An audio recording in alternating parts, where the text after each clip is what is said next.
نہایت واجب الاحترام عزیز دوست اور بزرگوں، سورہ بنی اسرائیل کا رکوع نمبر 7 اور اس رکوع کی ابتدائی 5 آیات کے بارے میں گفتگو کی جا رہی ہے۔ اللہ رب العزت نے ان آیات کریمہ میں حضرت آدم علیہ السلام کے سامنے فرشتوں کو سجدہ کرنے کا جو حکم دیا وہ واقعہ بیان فرمایا۔ گزشتہ جمعہ مبارک کے خطاب میں کچھ باتیں اس واقعہ کے سلسلے میں آپ کے سامنے عرض کر دی تھیں، اور میں سے ایک بات یہ تھی کہ سجدے کا حکم آدم علیہ السلام کی ذات کو نہیں تھا بلکہ خلافت الہیہ کو تھا، کیونکہ اللہ تعالیٰ نے آدم علیہ السلام کو زمین میں اپنا نائب بنایا، اور نائب ہونے کا مطلب یہ ہے کہ اللہ کا جو نظام شریعت ہے اسے زمین والوں پہ نافذ کیا جائے، یہ مطلب ہوتا ہے نائب کا۔ تو چونکہ آدم علیہ السلام کو یہ مقام ملا، یہ شرف ملا، اور اس کی تصدیق کے لیے بطور مہر کے اللہ نے فرشتوں کو سجدے کا حکم دیا، تاکہ دنیا کو پتہ چل جائے، فرشتوں کو بھی پتہ چل جائے کہ آدم میرا نائب ہے، فرشتے نہیں۔ اس کے بعد آپ کے سامنے قرآن کریم کی آیات کی روشنی میں اس پورے واقعہ کو ذکر کرنا شروع کیا۔ ابھی تھوڑا سا ہی بیان کیا تھا کہ ہمارا ٹائم ختم ہو چکا تھا۔ بات یہاں تک پہنچی تھی کہ اللہ تعالیٰ نے تمام فرشتوں کو حکم دیا کہ آدم علیہ السلام کے سامنے سجدہ کرو۔ تمام فرشتوں نے سجدہ کیا سوائے ابلیس کے۔ اس نے سجدہ نہیں کیا بلکہ انکار کیا، تکبر کیا۔ اللہ تعالیٰ نے ابلیس سے پوچھا کہ اے ابلیس، کس چیز نے تجھے منع کیا سجدہ کرنے سے، حالانکہ حکم میں نے دیا تھا؟ وہ کون سی چیز تھی جس نے تجھے منع کیا؟ وہ کون سی چیز تھی جو تیرے راستے میں رکاوٹ بنی؟ حالانکہ حکم تو میں نے دیا تھا، کسی اور نے نہیں۔ اور کس کے لیے دیا؟ اس کے لیے جس کو میں نے اپنے ہاتھوں سے بنایا۔ اللہ تعالیٰ نے انسان کو خاص سانچے میں ڈھالا، اپنے ہاتھوں سے بنایا، بڑی محبت کے ساتھ بنایا۔ کائنات کو اللہ نے بنایا کون کہہ کر، کائنات ہو جا، کائنات وجود میں آ گئی۔ لیکن انسان کے پتلے کو، آدم علیہ السلام کے پتلے کو اللہ نے اپنے ہاتھوں سے بنایا۔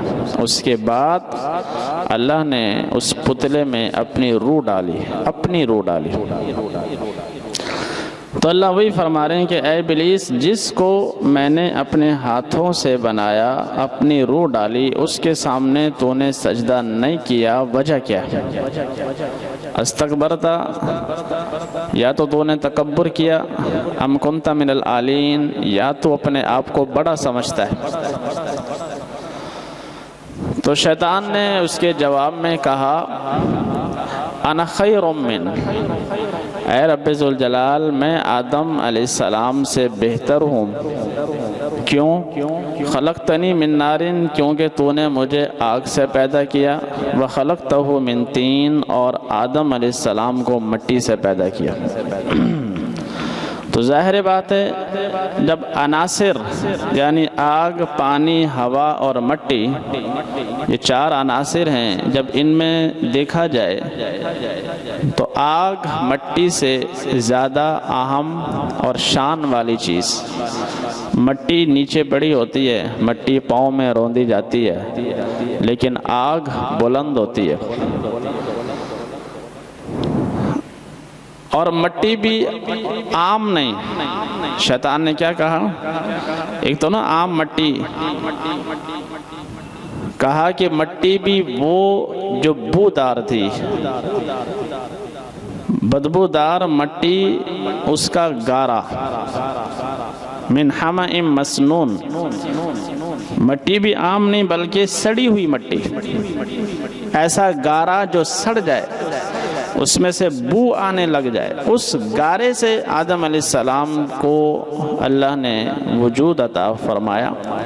تو شیطان نے کہا کہ اے رب کریم، بنا بھی آدم مٹی سے اور مٹی بھی بودار، سڑی ہوئی مٹی سے آدم علیہ السلام کو پیدا کیا، مجھے تو نے آگ سے پیدا کیا، تو اس لیے آدم کے سامنے میرا سجدہ کرنا نہیں بنتا۔ جب ابلیس نے یہ جواب دیا تو اللہ تعالیٰ نے فوراً فرمایا کہ اے ابلیس، فَاہْبِطْ مِنْہَا، اس جنت سے یا آسمان سے یا فرشتوں کی جماعت سے، تینوں معنی ہو سکتے ہیں، جنت سے نیچے اتر جا، آسمان سے نیچے اتر جا، فرشتوں کی جماعت سے نیچے اتر جا، یعنی جو تجھے تیری عبادت کی وجہ سے اللہ کے دربار میں قرب حاصل تھا، اس قرب سے نیچے اتر جا۔ فما یکون لک ان تتکبر فیہا، کیونکہ میرے نزدیک، میرے قرب میں، میری جنت میں تکبر کرنے کا کوئی حق حاصل نہیں۔ جنت عاجز لوگوں کا ٹھکانہ ہے، جنت متکبرین کا ٹھکانہ نہیں، بلکہ متکبرین کا ٹھکانہ جہنم ہے۔ فَلَبِئْسَ مَثْوَى الْمُتَكَبِّرِينَ، بہت برا ٹھکانہ ہے جہنم، کن کے لیے؟ تکبر کرنے والوں کے لیے۔ اس لیے فرمایا کہ ابلیس، یہ جنت ہے، یہاں پہ تکبر کرنے کی کوئی گنجائش نہیں۔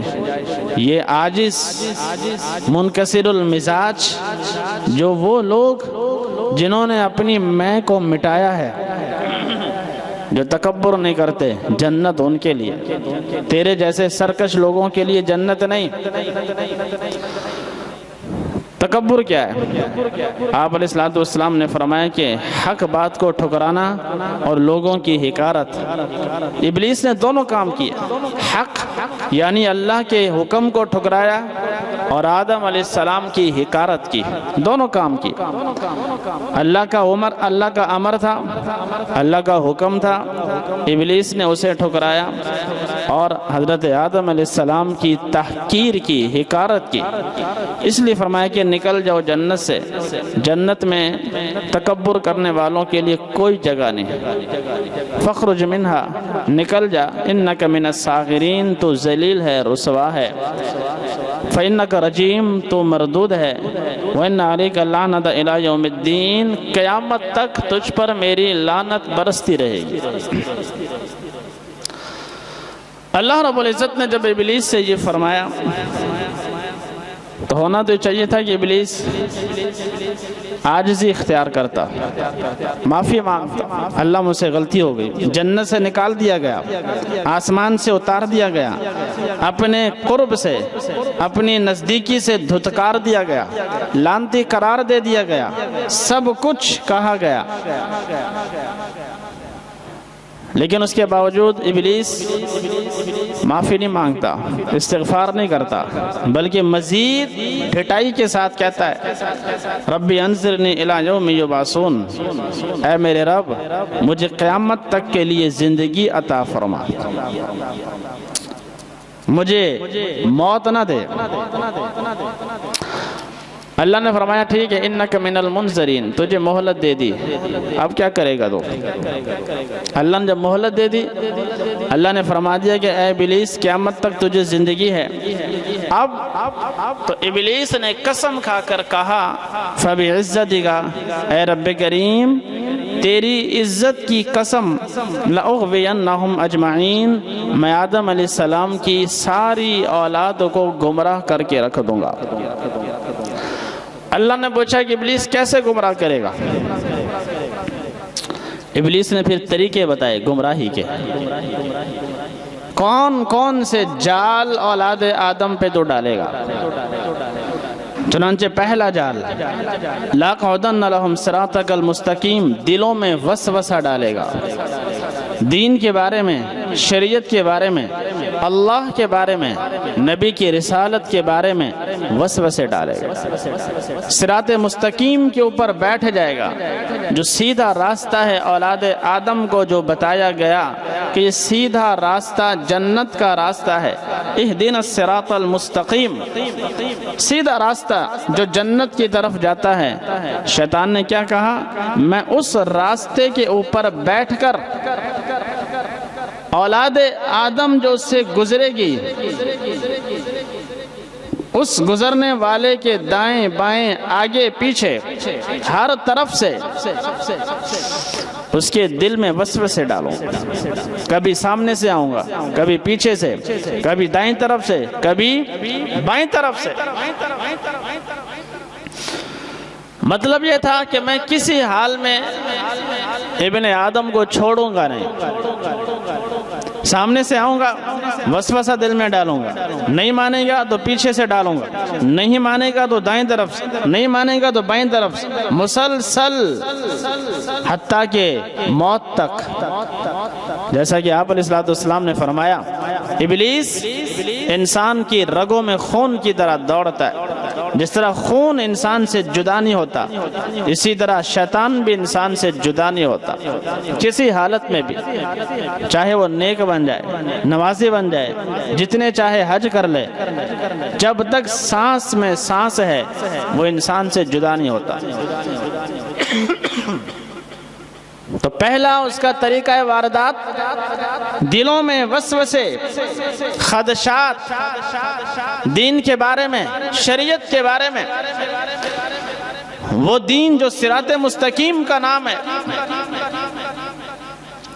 الذی یوسوس فی صدور الناس، سورہ ناس، قل اعوذ برب الناس، میں پناہ چاہتا ہوں لوگوں کے رب کی، ملک الناس، لوگوں کے بادشاہ کی، الہ الناس، لوگوں کے خالق اور معبود کی، من شر الوسواس الخناس، بہت زیادہ وسوسہ ڈالنے والے اور اس کے بعد پیچھے ہٹ جانے والے کے شر سے۔ الذی یوسوس فی صدور الناس، یہ کون ہے؟ یہ وہ ہیں جو لوگوں کے دلوں میں وسوسے ڈالتا ہے، من الجنۃ والناس، وہ جنات میں سے بھی ہو سکتا ہے، انسانوں میں سے بھی ہو سکتا ہے، جنات میں سے شیطان اور شیطان کا لشکر، اور انسانوں میں بھی شیطان کا لشکر ہے، شیاطین الانس والجن، انسانوں میں بھی شیطان کے لشکر ہیں، صرف جنات میں نہیں۔ پارہ نمبر 8 میں اللہ تعالیٰ نے کیا فرمایا؟ کذالک جعلنا لکل نبی عدوا، ہر نبی کے دشمن ہیں، شیاطین الانس والجن، انسانوں کے شیطان بھی دشمن، جنات کے شیطان بھی پیغمبر کے دشمن رہے، یوحی بعضهم الی بعض، جو ایک دوسرے کے دلوں میں وسوسے ڈالتے ہیں۔ تو پہلا اس کا ہتھیار دلوں میں وسوسے ڈالنا، دین کے بارے میں، نماز کے بارے میں، روزے کے بارے میں، اور دلوں سے کھیلنا۔ نماز پڑھنے سے کیا ملے گا؟ کچھ بھی نہیں ملتا، جو نہیں پڑھتا اس کا کچھ نہیں ہو رہا۔ اسی طرح روزہ رکھنے سے کیا ملتا ہے؟ کتنے لوگ روزہ نہیں رکھتے، انہیں تو کچھ بھی نہیں ہوتا۔ الغرض پورے دین کے بارے میں انسان کے دل میں مسلسل وسوسے ڈالنا، یہ شیطان کا امر ہے۔ دوسری چیز، شیطان نے بولا لَأُزَيِّنَنَّ لَهُمْ فِي الْأَرْضِ، کہ میں دنیا کی اس زندگی کو اولاد آدم کے سامنے مزین کر دوں گا۔ حالانکہ یہ زندگی دھوکہ ہے، کھیل اور تماشا ہے، لیکن شیطان نے اپنی کاریگری کے ساتھ، اپنی جادوگری کے ساتھ اولاد آدم کی نظروں میں اس دنیا کے مال و متاع کو مزین کر کے پیش کر دیا۔ زُجِّنَ لِلنَّاسِ حُبُّ الشَّهَوَاتِ مِنَ النِّسَاءِ، عورتوں سے محبت زنا کے طریقے پر۔ بہت بڑی تعداد اولاد آدم کی زنا میں ملوث کر دی جائے گی۔ اسی وجہ سے آپ علیہ السلام نے فرمایا میری امت پر سب سے جو خطرناک فتنہ ہے وہ عورت کا فتنہ ہے۔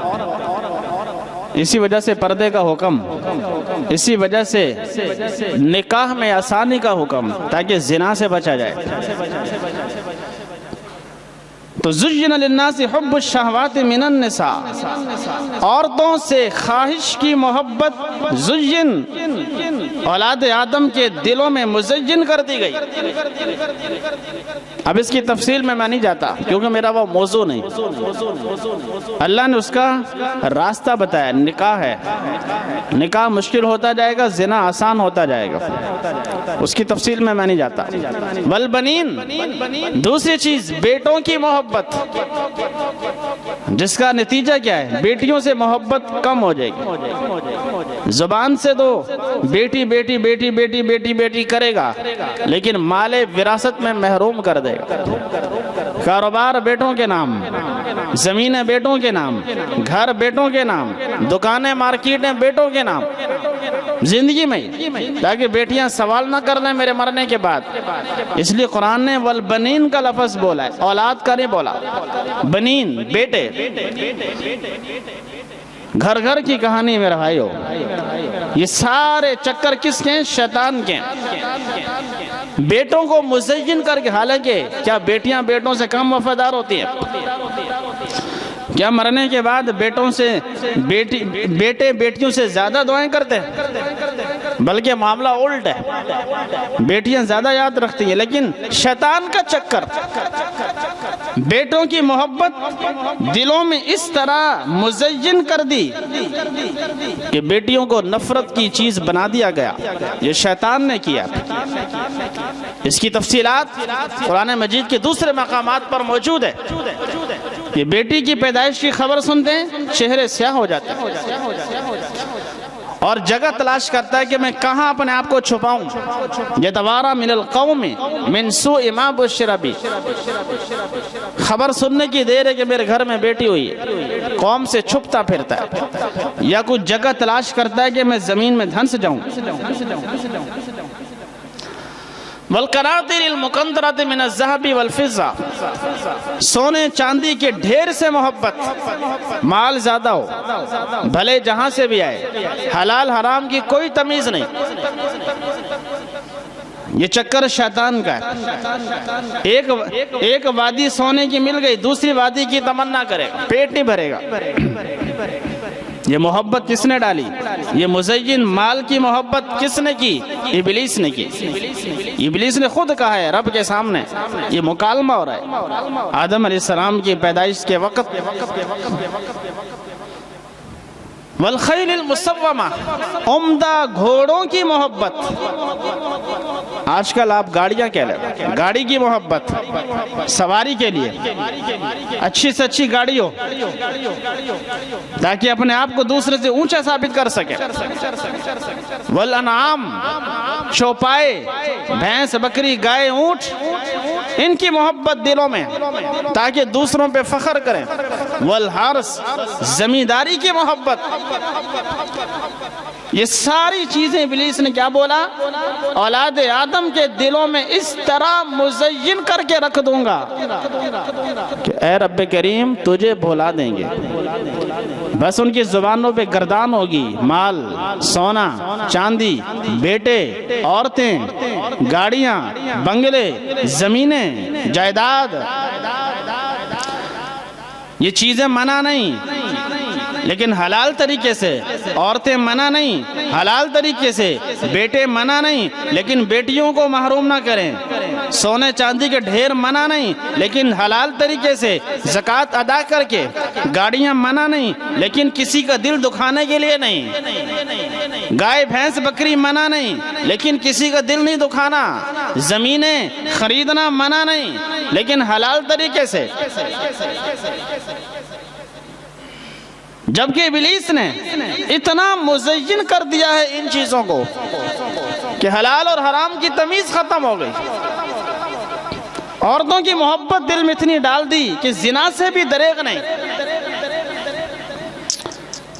یہ ابلیس کا کام، جبکہ اللہ تعالیٰ نے قرآن مجید کے ذریعے سے، آسمانی صحیفوں کے ذریعے سے، آسمانی کتابوں کے ذریعے سے انسان کی آنکھوں سے غفلت کا پردہ ہٹایا ہے۔ یہ غفلت کا پردہ شیطان ڈال دیتا ہے، جبکہ رب ذوالجلال ہٹاتا ہے۔ اللہ کے پیغمبر اس پردے کو ہٹاتے ہیں، شیطان ڈالتا ہے، نبی ہٹاتا ہے۔ اللہ نے کیا فرمایا؟ ذالک متاع الحیات الدنیا، اے لوگو یہ دنیا کی چیزیں، عورتیں، بیٹے، یہ ساری چیزیں دنیا کا معمولی سا سامان ہے۔ واللہ عندہ حسن المآب، تمہارے رب کے پاس جو ٹھکانہ ہے وہ بہت ہی عمدہ ٹھکانہ ہے۔